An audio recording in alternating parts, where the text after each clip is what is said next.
Okay, I hope you have gotten all your answers written down. I will have walked around and made sure that you got all your answers written down for our problem about the 11 dog toys in the 2 baskets.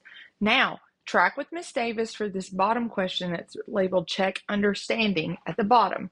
Let's read together, and as we go, fingers under the words so that you're tracking and reading with me. And then we're going to underline our key phrases, our important information, like our numbers or words that tell us what this problem is going to do. So, Jose sees 12 bees. Some fly away. Now there are 3 bees.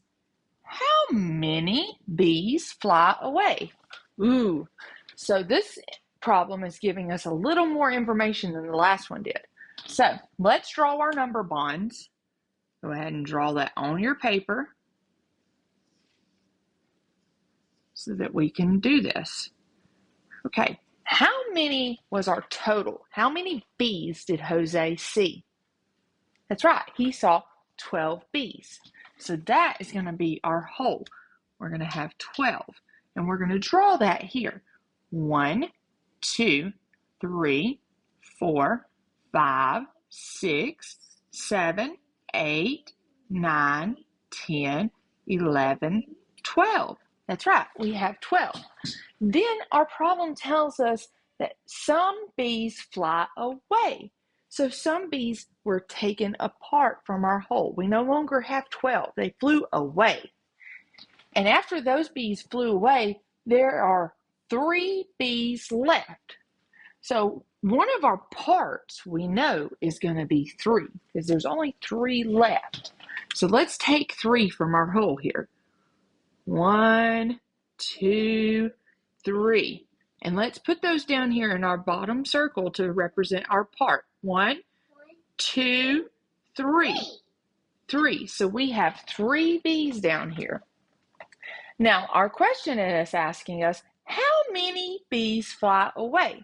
So what it's really asking us is, what is our other part? We know that our whole was 12. We know that there are 3 bees left. What is our other part? How many bees flew away?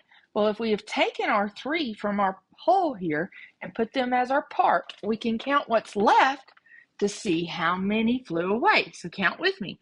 1, 2, 3, 4, 5, 6, 7, 8, 9. So 9 bees flew away.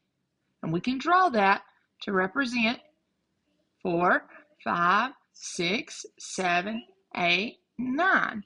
We can draw that to represent, and so that if we want to go back and check to make sure that we've got this correct, that 9 and 3 is going to go together and give us our whole of 12, we can count them. 1, 2, 3, 4, 5, 6, 7, 8, 9, 10, 11, 12.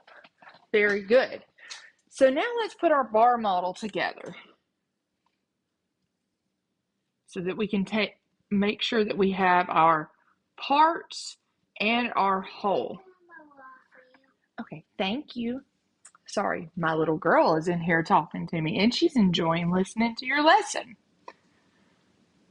So, we have our whole. Our whole always goes down here at the bottom, right?